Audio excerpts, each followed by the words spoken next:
အားလုံးပဲမင်္ဂလာပါ 2max ကနေပြီးတော့ပြန်လည်ကြိုဆိုလိုက်ပါတယ်ဒီတစ်ပတ်ကတော့ 2max ရဲ့ဗီဒီယိုအများကြီးကြည့်ရမှာဘူးဆိုတော့ iOS 26ထွက်တာ iPhone 17ရဲ့ထွက်တာဆိုတော့ 2max လည်းအလုံးရှုံနေပါတယ်ဒါပေမဲ့အလုံးရှုံပေမဲ့ 2max ရဲ့ပရိသတ်တွေအကုန်လုံးကိုတော်ဝါရေးကြည့်ဖို့တော့ content တွေရောအများနဲ့ကောင်းထဲမှာစဉ်းစားပြီးတော့ဒီနေ့ဗာတင်ကောင်းမယ်နောက်နေ့ဗာတင်ကောင်းမယ်ဆိုပြီးတော့စဉ်းစားနေရပါအဲ့တော့ဒီတစ်ပတ်လုံးကတော့ iPhone 17နဲ့ပတ်သက်တဲ့ content တွေကြည့်ရမှာဖြစ်ပါတယ်တောက်ကြနေကြလို့ရှိရင်ဖုန်းတွေရပြီဆိုတော့ iPhone တွေနဲ့ unboxing ဗီဒီယိုလည်းဆက်ပြီးတင်ပေးသွားဖို့ရှိပါတယ်အဲ့ဒါတွေကိုဆက်ပြီးကြည့်နေတယ်ဆိုလို့ရှိရင်တော့ 2max ရဲ့ YouTube ကို subscribe လုပ်ထားဖို့မေ့ပါနဲ့ subscribe လုပ်ထားမယ်ဆိုတော့မှ 2max ရဲ့ဗီဒီယိုကိုတင်လိုက်တာနဲ့တပြေးညီတွေတွေ့ရမှာဖြစ်ပါတယ်အဲ့ဒါကြောင့်မို့လို့ဒါမလုပ်ရသေးဘူးဆိုလို့ရှိရင်အခုရက်ပြီးတော့ခဏလေးရက်ပြီးတော့ subscribe သွားလုပ်ကြပါပြီးလို့ရှိရင် 2max ရဲ့ Facebook page မှာဆိုလို့ရှိရင်နေ့တိုင်းပေါ့နော် OS အကြောင်းတွေရော iPhone အကြောင်းတွေ OS အကြောင်းတွေတခြားဟာတွေအကုန်လုံးကိုချင်းတဲ့တပြေးညီတွေတင်ပေးထားတာဖြစ်တဲ့ကြောင့်မလို့ဒါ 2max ရဲ့ Facebook page ကိုလည်းစာအရှိကြီးတွေဖတ်ချင်တယ်ပို့ပြီးတော့သိချင်တယ်အချိန်နဲ့တပြေးညီကြည့်ချင်တယ်ဆိုလို့ရှိရင်တော့အဲ့ဒီ page ကိုလည်း follow လုပ်ပေးထားလို့ရပါတယ်။ဒါဆိုလို့ရှိရင်တော့ဗီဒီယိုလေးကိုစလိုက်ကြအောင်။ဒီနေ့ဗီဒီယိုမှာတော့ iPhone 17 series နဲ့ပတ်သက်ပြီးထပ်ပြီးတော့ပြောချင်တာပေါ့နော်။ iPhone 17 series နဲ့ပတ်သက်ပြီး Apple ကတိတ်ပြောမသွားတဲ့အချက်18ချက်ကိုပြောချင်ပါတယ်အဲ့တော့18ချက်လို့ဘာလို့လုပ်ရလဲဆိုရင်တော့ iPhone 17ကြောင့်18ချက်လောက်ရတာဖြစ်ပါတယ်ပထမဆုံးအချက်ကတော့ iPhone Air မှာ speaker တစ်လုံးပဲပါဖြစ်ပါတယ်ဒါကတော့နည်းနည်းလေး design ကြောင့်ဖြစ်တာပေါ့နော် design မှာအရန်ပါရတဲ့ကြောင့်မို့ speaker နှလုံးထည့်ဖို့မဆန့်ပါဘူးအဲ့တော့အပေါ်ပိုင်းနေရာဒီ camera plateau ထဲမှာပဲspeaker တစ်လုံးထည့်ထားတယ်ပေါ့နော်အောက်ဖက်မှာကတော့ဒါ mic တွေထည့်ထားတာဖြစ်ပါတယ်အဲ့ဒါကြောင့်မလို့ speaker နဲ့ quality ဘိုင်းနဲ့ဆိုရင်တော့နည်းနည်းလေးစိတ်ပြက်စရာကောင်းပါလိမ့်မယ်ဒါပေမဲ့အရန်ကြီးတော့စိုးရတော့မဟုတ်ပါဘူးဟိုလိုမျိုးအပေါ်စားဆန်တဲ့ phone quality တော့မဟုတ်ပါဘူး speaker ကတစ်ဖက်တည်းကြားရမှာဆိုတော့ဒါရုပ်ရှင်ကြည့်တာတို့ game စားရဆိုလို့ရှင်တော့တစ်ဖက်ပဲကြားရမှာဖြစ်ပါတယ်နှစ်ဖက်ကြားတာကိုဒါပုံမှန်ဖြစ်နေတယ်ဆိုလို့ရှင်တော့နည်းနည်းလေးတမျိုးတော့ဖြစ်နေမှာပါဒါပေမဲ့အရန်ကြီးစိုးရွားတဲ့ဟာမျိုးတော့မဟုတ်ဘူးဒါကတော့အရန်ပါအောင်လုပ်ရတဲ့ကြောင့်မလို့ speaker ကိုတစ်လုံးပဲပါဖြစ်ပါတယ်ပြီးတော့ iPhone 17 Air လို့မခေါ်ပါဘူးเนาะ iPhone Air လို့ပဲခေါ်ပါမယ်ဒါကို Apple ကတေချာလေးပြောထားတာပါသူတို့က Plus နေရာကိုအစားထိုးတာမဟုတ်ဘူးတဲ့ Air ဆိုတာတီးတဲ့ family member တယောက်တည်းတဲ့အဲ့ဒါကြောင့်မလို့17 Air လို့မခေါ်ပါနဲ့တဲ့ Air လို့ပဲခေါ်ပါလို့ပြောပါတယ်အဲ့တော့နောက်နှစ်မှာကတော့ဘယ်လိုနာမည်နဲ့လာမလဲ Air 2လာမလား Air 3လာမလားပေါ့เนาะနှစ်စဉ်နှစ်တိုင်းဘယ်လိုမျိုးသွားမယ်ဆိုလို့ရှိရင်တော့ဘယ်လိုလာမလဲဆိုတော့ဆက်ပြီးစောင့်ကြည့်ရမှာဖြစ်ပါတယ်အဲ့တော့ဒုတိယအချက်အနေနဲ့ကတော့ iPhone Air design ပြောင်းလဲမှုကိုပြောချင်တာပါဒီနောက်က camera plateau ကြီးဆိုတာတီးတန့်ကြီးတမင်တွေက design ပြောင်းမှုအတွက်လုပ်ထားမှာမဟုတ်ဘဲတကယ်ကိုအသုံးဝင်အောင်လုပ်ပေးထားတာဖြစ်ပါတယ်အဲ့တော့အဲ့ဒီထဲမှာဆိုလို့ရှိရင်အရှိအနောက် camera က chip 3မျိုးဖြစ်တဲ့ A19 Pro ရော N1 chip ကော C1X ကောဒီ chip တွေကိုထည့်ထားတယ်ပြီးလို့ရှိရင် speaker လည်းထည့်ပေးထားပါတယ်အဲ့တော့အရာအားလုံး set တွေအကုန်လုံးကအဲ့ထဲမှာဖြစ်ပါတယ်တကယ်ကိုသူ့ရဲ့နှလုံးသားပေါ့နော် camera plateau ထဲမှာရှိတဲ့ပုံစံဖြစ်နေတာပါကျန်တဲ့နေရာတွေအကုန်လုံးကတော့ battery နဲ့အစားထိုးထားတယ်ဘာဖြစ်လို့ဆိုတော့ဒီဖုန်းကအရန်ပါတဲ့အတွက်ကြောင့်မလို့ကျန်တဲ့ရှိသမျှနေရာတွေအကုန်လုံး battery နဲ့နေရာယူနိုင်မှဖြစ်မှာပါအဲ့လိုမျိုးမယူနိုင်ဆိုလို့ရှိရင်တော့ battery မခံတဲ့ပြဿနာကြီးကြောင်းမှာဖြစ်ပါတယ်အဲ့တော့ဒီကျန်တဲ့နေရာတွေအကုန်လုံး battery နဲ့ယူထားတယ်ဒီ camera plateau ကြီးကဒီ titanium ကို तू ကတစ်ခုလုံးဘောင်ကြီးလောက်ထားပြီးတော့အဲ့ဒီနေရာမှာအနောက်ကဖန်နဲ့အုပ်ထားပြီးတော့အဲ့ဒီအောက်ထဲက camera plateau ထဲမှာဒီ chip တွေရောအကုန်လုံးကိုထည့်ပေးထားတာပေါ့ဒါကတော့တစ်စဲကိုဒီဇိုင်းပြောင်မြောက်တာပါဟိုဘက်ရက်ကောက S25 Edge ရဲ့အတွင်းပိုင်းနဲ့အခု iPhone Air ရဲ့အတွင်းပိုင်းနဲ့ရှင်ကြည့်မယ်ဆိုလို့ရှင်တော့အခုလိုမျိုးပုံမှာပြထားတဲ့အတိုင်းပဲ Apple ရဲ့ design ပြောင်မြောက်မှု engineering marvel ကိုတွေ့ရမှာဖြစ်ပါတယ်တတိယအချက်အနေနဲ့ကတော့ iPhone Pro တွေဘက်ကိုလှည့်ကျင်ပါတယ် iPhone Pro တွေဘက်မှာဆိုလို့ရှိရင် camera 3လုံးလုံးက48 megapixel ဖြစ်သွားတာကိုသိကြမှာပါဒါပေမဲ့3လုံးလုံးကတော့အသစ်မဟုတ်ပါဘူး Apple ပြောသွားတဲ့ပုံစံမသိမဲ့3လုံးကိုအသစ်ပုံစံလောက်သွားပါတယ်အဲ့တော့48 megapixel wide က48 megapixel ultra wide က48 megapixel telephoto ရဖြစ်ပါတယ်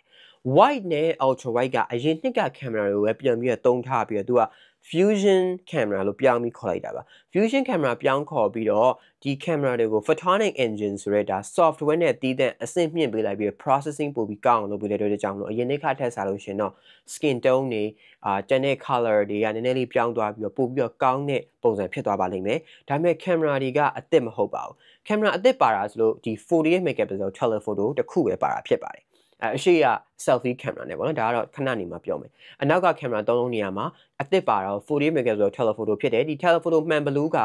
4စ zoom ဆွဲလို့ရပါတယ်အရင်နှစ်က5စဆွဲလို့ရတယ်ဒီနှစ်က4စဆွဲလို့ရပါတယ်4စဆွဲလို့ရနည်းနည်းလေးပို့ပြီးတော့ကောင်းသွားတယ်ဘာဖြစ်လို့လဲဆိုတော့5စကအရင်နီးလုံးနေပေါ့နော်4စဆိုလို့ရှိရင်နည်းနည်းလေးမနီးမဝေးနေရမှာရှိပါတယ်အဲ့တော့4စကိုတုံးပြီးတော့8စအထိလည်း zoom ဆွဲလို့ရပါတယ် Apple ပြောတော့တဲ့ပုံကမသိလို့ရှိရင်ပဲ8စထိဆွဲလို့ရတယ်မှန်ဘလူး lens ကိုပါထည့်ပေးလိုက်တဲ့တရားဒါတွယ်ဝိုက်ပြီးတော့ပြောသွားပါတယ်ဒါပေမဲ့တကယ်တမ်းကတော့အဲ့လိုမဟုတ်ပါဘူးဒီ4စ zoom ဆွဲလို့ရတဲ့ lens ကို48 megapixel လုပ်ပေးလိုက်တယ်အရင်နှစ်က sensor ထက်56%ပို့ပြီးတော့ကြီးအောင်လုပ်ပေးတဲ့အတွက်ကြောင့်မလို့ ရှစ်ဆနဲ့ရိုက်မယ်ဆိုလို့ရှိရင်12 megapixel နဲ့တူညီတဲ့ပုံတွေရုပ်ထွက်ကိုရမှာဖြစ်ပါတယ်အဲ့တော့ရှစ်ဆနဲ့ရိုက်မယ်ဆိုလို့ရှိရင်လည်း digital zoom လိုမျိုးဝါးနေတာမျိုးမဟုတ်ဘဲတကယ်ကိုကြီးကြီးလင်းလင်းနဲ့14 megapixel ကိုဖြတ်လိုက်လို့ရတဲ့12 megapixel ရှိတဲ့ resolution ကိုရမှာဖြစ်ပါတယ်ဒါကြောင့် 2max ကပို့ပြီးတော့နည်းနည်းအကျယ်ချဲ့ပြီးတော့ပြောချင်တာပါနော် Apple ပြောသွားတာတချို့ကနားမလည်လိုက်မှာဆိုလို့ရှစ်ဆတိ zoom ဆွဲလို့ရတယ်မှန်လို့တက်ထားတာမဟုတ်ဘူးလေးဆတိဆွဲလို့ရ zoom lens ကိုပဲတက်ထားတယ်သို့တော့ရှစ်ဆ quality ကလည်းတော်တော်လေးကိုကောင်းတယ်လို့ပြောချင်ပါတယ်နံပါတ်4အချက်ကတော့ဒါတချို့တွေအတွက်ပဲဒါအထောက်အကူပြုမှာပါတချို့တွေအတွက်ထောက်ကူပြုမယ်ဆိုရင်တော်တော်လေးကိုအရေးကြီးတဲ့ feature ပါဒါကတော့ PWM ဆိုတဲ့ screen flickering ကိုပိတ်နိုင်တာဖြစ်ပါတယ် PWM screen flickering ကဘာလဲဆိုလို့ရှိရင်တော့ဒါညဘက်အမှောင်တို့အခန်းမှောင်တဲ့နေရာတွေမှာဖုံးသုံးတဲ့လူတွေဆိုလို့ရှိရင်တချို့တွေကအဲ့ဒီ OLED screen ကိုကြည့်လို့ရှိရင်ဒီတချို့ရဲ့အုံနှောက်မှာပေါ့နော် screen ကဖလတ်ဆိုပြီးတော့အဲ့လိုမျိုးအယောင်ဖ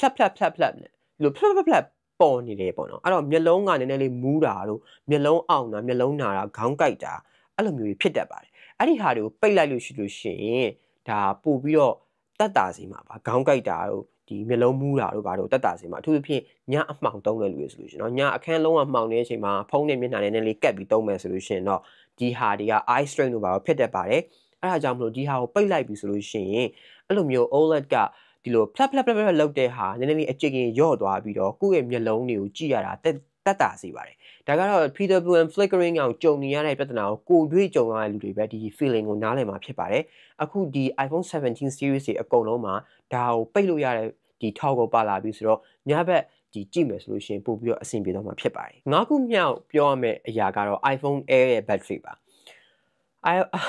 Apple ကတော့ all day battery life လို့ပြောထားတယ်ဘသူရဲ့ day လဲလို့ 2max ကခဏမေးပါတယ်ဘသူရဲ့နေ့လဲပေါ့နော် all day ဆိုတာဘသူရဲ့နေ့လဲ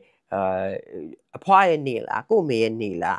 အရန်ကိုဖုံးသုံးတဲ့လူရဲ့နေ့လား tech YouTuber တယောက်ရဲ့နေ့လားဒါမျိုးမဟုတ်ဘဲနဲ့သူက all day battery life လို့ပဲပြောသွားတယ်အဲ့တော့လူတွေကနည်းနည်းလေးယုံသွားခတ်တယ်သို့တော့မနေ့ကဒီနေ့မနေ့ကထွက်တဲ့ review တွေအရဆိုလို့ရှိရင်တော့အရန်မဆိုးလို့ပြောမှာဖြစ်ပါတယ်ပထမတော့တော်တော်လေးစိုးမလားဆိုပြီးစိုးရိမ်နေခဲ့တာအခုကတော့အရန်မစိုးတဲ့အခြေအနေဖြစ်ပါတယ်အရင်နှစ်က iPhone 16နဲ့သူမတာကိုမတာနေရာမှာရှိပါတယ်အဲ့တော့ million power number ကတော့မတူဘူးဆိုပေမဲ့အရင်နှစ်က iPhone 16လောက်ကိုအဆင်ပြေသုံးနိုင်ပါတယ်ဒါကတော့မစိုးပါဘူးပေါ့နော်သူမဆိုထင်ထားတာတော်တော်လေးစိုးမယ်ထင်ထားပေမဲ့ဒါမစိုးတဲ့အချက်လို့ပြောမှာဖြစ်ပါတယ်ဒါတော့တိတ်ဆိတ်မပူပါဘူးပေါ့နော်နံပါတ်6ခုပြောရမယ်ဆိုလို့ရှိရင်ဒါကြီးတော်တော်များများသတိမထားမိတဲ့အရာပါ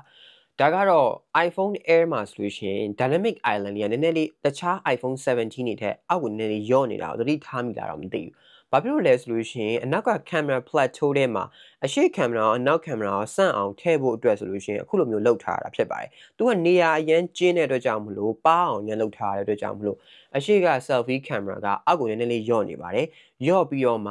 ဒါအနောက်က camera plateau ထဲမှာစန့်အောင်လို့ထည့်ပေးထားတဲ့ကြောင့်လို့တခြား iPhone 17နဲ့ ရှင်းမယ်ဆိုလို့ရှိရင်ဒါအောက်နည်းနည်းလေးယော့နေတာကိုသတိထားမိကြမှာပါအခုပြောမှသိတယ်ဆိုလို့ရှိရင်လည်းဒါ 2max ပြောပါကြနှက်တာပေါ့နော်နံပါတ်9အချက်ကတော့ N1 chip ကိုပြောချင်ပါတယ် N1 chip ကိုတချို့ကဘာလဲဆိုပြီးမေးကြပါတယ် N1 chip ဆိုတာ Apple ရဲ့ကိုယ်ပိုင်ထုတ် Wi-Fi ရဲ့ Bluetooth ရဲ့ Thread နည်းပညာတွေကိုပေါင်းပြီးထည့်ထားတာဖြစ်ပါတယ် Wi-Fi ဆိုလို့ရှိရင်လည်းအကောင်းဆုံးဖြစ်တဲ့ Wi-Fi 7 Bluetooth ဆိုလို့ရှိရင်လည်းအကောင်းဆုံးဖြစ်တဲ့ Bluetooth 6ပေါ့နော်ပြီးလို့ရှိရင် Thread ဆိုတဲ့နည်းပညာတွေကိုထည့်ပေးထားပါတယ်ဒီ Thread ကဘာလဲဆိုပြီးထပ်ပြီးတော့မေးမယ်ဆိုလို့ရှိရင်တော့ Thread ဆိုတာဒ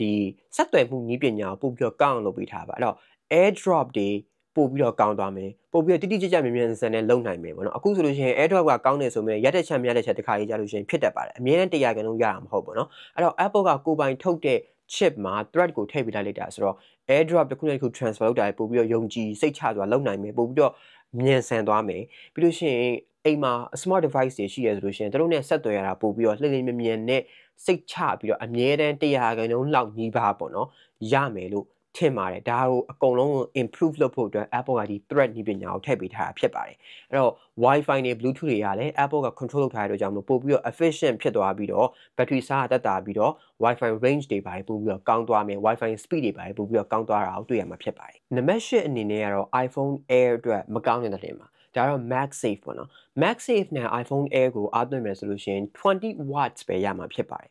်တခြား iPhone 17တွေအကုန်လုံးက25 watts ရတာဖြစ်ပါတယ်အရင်နှစ်က iPhone 16 Pro တွေ Pro Max တွေမှာ third party တချို့ဟာရသွင်းလို့ရှိရင်25 watts ထိတောင်ရတယ်ပေါ့နော်အခု iPhone Air မှာတစ်ခုတည်းပဲ20 watts ပဲဒီအားသွင်းလို့ရမှာဆိုတော့တခြားဖုန်းတွေတန်းနည်းနည်းလေးနှီးနေပါတယ်ဒါကလည်း design ကိုအရန်ပါအောင်လုပ်တဲ့အတွက်ကြောင့်မလို့ဒါကတော့မကောင်းတဲ့အချက်တစ်ခုပေါ့နော် design ကိုပါတဲ့အတွက်ကြောင့်မလို့ဒါပေးဆက်လိုက်ရတဲ့ wireless charging speed ဖြစ်ပါတယ်ကိုခုမြကိုပြောမယ်ဆိုလို့ရှင်တော့ iPhone 17 Pro တွေ Pro Max တွေရဲ့ design ကိုပြောမှာဖြစ်ပါတယ်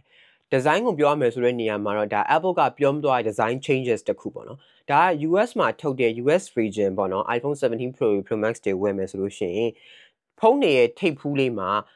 mmWave 5G အတွက်ဒါတီးတဲ့ antenna cutout လေးကိုပြန်ပါလာတာတွေ့ရမှာဖြစ်ပါတယ်16နေမှာတော့ကြတော့အဲ့ဒီဟာကိုဖျောက်ပြီးတော့သူက body ထဲမှာထည့်ပေးထားတာဆိုမှအခုကျတော့ပြန်ပြီးတော့ပါလာပါပြီဒါကဒါ titanium ကနေပြီးတော့ aluminum ကိုပြောင်းတာနဲ့ပဲစိုက်မလားတော့မသိဘူးဒါပေမဲ့သူကတော့ဒီ millimeter wave band အတွက်ကိုတီးတဲ့ 5G ကိုအမြန်နှုန်းနဲ့ရဖို့အတွက်ဆိုလို့ရှင်တော့ဒီထိပ်ဖူးလေးမှာအဲ့ဒီ cutout လေးလောက်ထားပါတယ်နည်းနည်းလေးတော့ကြည့်ရတာတမျိုးလေးရုပ်ဆိုးနေတယ် Apple ကဒါကိုမပြောတော့ဘူးဒါပေမဲ့တော်တော်များများကအဲ့ဒီ design လေးကိုပြောနေကြလို့ Thomas ကဒီနံပါတ်6အချက်မှာထည့်ပြီးပြောပြတာဖြစ်ပါတယ်အခြား region ကဝယ်တဲ့ iPhone 17 Pro Pro Max တွေမှာဆိုလို့ရှင်တော့အဲ့ဒီဟာလေးပါမှာမဟုတ်ပါဘူးကိုယ့်ရဲ့ဖုန်းကို US ကနေဝယ်ဆိုတာသိကြလို့ရှင်တော့ဒါကြွားကျင်နေဆိုလို့ရှင်တော့အဲ့ဒီဟာလေးကိုလိုက်ပြီးတော့ကြွားလို့ရပါ10ခုမြောက်အချက်အနေနဲ့ကတော့ iPhone Air ရဲ့ USB-C အပေါက်အကြောင်းပြောချင်ပါတယ်ဒီ USB-C အပေါက်က 2max ပြောမှသိမလားတော့ဒါမှမဟုတ်ကိုယ့်ဘက်ကိုပဲကြည်ရင်းနဲ့သိမလားတော့မသိဘူးဒါပေမဲ့အလဲတက်တက်မကြပါဘူးသူကဖုန်းရဲ့အလဲတက်တက်မှမကြဘူးဘာဖြစ်လို့ဆိုတော့ဖုန်းကအရန်ပါတဲ့အတွက်ကြောင့် USB-C ပေါက်ကိုတော့အလဲတက်တက်ကြအောင် Apple ကထုတ်လို့မရဘူးပေါ့နော်အဲ့တော့ဒီ USB-C ပေါက်ကိုလေတဲ့သူက titanium ကို 3D print ထုတ်ပြီးတော့တီးသန့် custom လုပ်ပြီးတော့ iPhone Air အတွက်တီးသန့်ထုတ်ပေးထားတာဖြစ်ပါတယ်အဲ့တော့ OC သမားရဲ့အတွက်ဆိုလို့ရှင်တော့အဆင်ပြေမှာမဟုတ်ဘူးဘာဖြစ်လို့လဲဆိုတော့ကြည့်ရတာတစ်မျိုးကြီးဖြစ်နေလိမ့်မယ်အဲ့ဒီဟာကိုမြင်ပြီးွားလို့ရှိလို့ရှိရင်လည်းထပ်ပြီးတော့မမြင်ချင်လို့မရတော့ဘူးဆိုတော့မျက်လုံးရတာကိုပဲမြင်နေဟောဒါကြီးကိုမညီဘူးဆိုတဲ့ပုံစံမျိုးပဲပေါ့နော် 2max မပြောရင်တော့တိမှာမဟုတ်ပါဘူးအဲ့တော့ OC သမားများအတွက် sorry ပါအဲ့တော့ဒီ titanium ကို custom made လုပ်ပြီးတော့ 3D print ထုတ်ပြီးတော့ဒီ USB-C အပေါက်ကိုထည့်ပေးထားတာဖြစ်ပါတယ်ဒါပေမဲ့ USB-C အပေါက်နဲ့ပတ်သက်ပြီးတော့လည်းနောက်ထပ်အချက်မှပြောချင်ပါတယ်17ခုမြောက်အချက်အနေနဲ့ထပ်ပြီးပြောချင်တာကတော့ဒီ USB-C နဲ့ဆက်ပြီးပြောချင်တယ်ပေါ့နော်အဲ့တော့ USB-C က USB 2 speed ပဲရမှာဖြစ်ပါတယ် USB-C 2 speed ပဲရမှာဆိုတော့ iPhone 17 Pro တွေ Pro Max တွေမှာသုံးတဲ့ USB-C က USB-C 3 ဖြစ်ပါတယ်အဲ့တော့သူတို့ကတော့ဒီ iPhone ဒီ17နဲ့ iPhone Air ထက်အစ20ပို့ပြီးတော့မြန်မှာဖြစ်ပါတယ်ဒါလေးကိုသတိပြုစေချင်ပါတယ်အဲ့တော့ iPhone Air မှာသုံးထားတဲ့ USB-C ကဒါနှေးတဲ့ USB-C ပေါ့နော်ဒါကတော့ရိုးရိုး iPhone 17ရဲ့ iPhone Air တွေကတော့ USB-C 2ကိုသုံးထားတယ်17 Pro Pro Max တွေကတော့အစ20ပို့ပြီးတော့ transfer speed ပို့ပြီးတော့မြန်တဲ့ USB-C 3ကိုသုံးထားတာဖြစ်ပါတယ်12ခုမြောက်အချက်မှာဆိုလို့ရှင်တော့ iPhone 17 series တွေအကုန်လုံးရဲ့ A19 chip ထဲမှာ A19 ပဲဖြစ်ဖြစ် A19 Pro chip ထဲမှာ memory security feature ကိုထည့်ပေးထားပါတယ်အဲ့တော့ဒါကတော့ kernel နဲ့ processing အခု80ကျော်ကိုကာကွယ်ပေးနိုင်တဲ့ memory safety protection ပါအဲ့တော့ဒီ memory safety protection ကိုထည့်ပေးတဲ့အတွက်ကြောင့်အပြင်ကနေတိုက်ခိုက်တဲ့ malware တို့ပြီးလို့ရှိရင် virus တွေပါလို့ပို့ပြီးတော့မှပဲကာကွယ်နိုင်ပါတယ်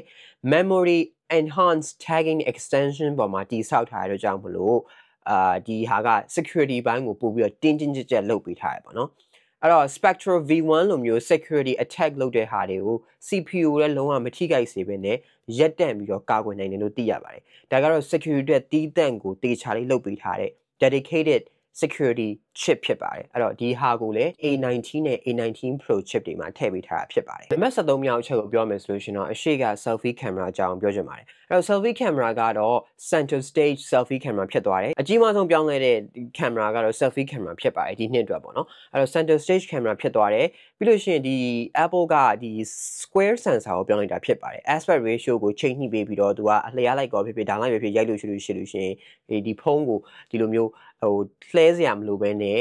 ဒီ selfie ရိုက်နေမှာဖြစ်ပါတယ်ဒါကတော့အကုန်လုံး Apple ကြီးညာသွားတယ်မှာပြောသွားပါတယ်ဒါပေမဲ့တခုမပြောသွားတာတော့ဒီ sensor ရဲ့ target megapixel က24 megapixel ဖြစ်ပါတယ်အဲဒါကြောင့်လည်း leaks တွေတော့24 megapixel ပြောပြီးအခုမှ18ပါဘလို့ဖြစ်လာလဲဆိုလို့ရှင်တော့ Apple က24 megapixel လို့သူတို့ကြီးညာလို့မရလို့ပါဘာလို့ကြီးညာလို့မရလို့ဆိုလို့ရှင်ဒီ square sensor ကအပြည့်အဝသုံးလို့မရပါဘူးဘာလို့ဆိုတော့ selfie camera ဖြစ်တဲ့အတွက်ကြောင့်မလို့အနောက်ကဒီ camera တွေနဲ့မတူဘူး sensor တွေနဲ့မတူဘူးလို့ဖြစ်ကြမလို့ square sensor ကို18 megapixel လောက်ပဲသုံးလို့ရပါတယ်24 megapixel အပြည့်အဝသုံးလို့မရပါဘူးဒါပေမဲ့ဒီ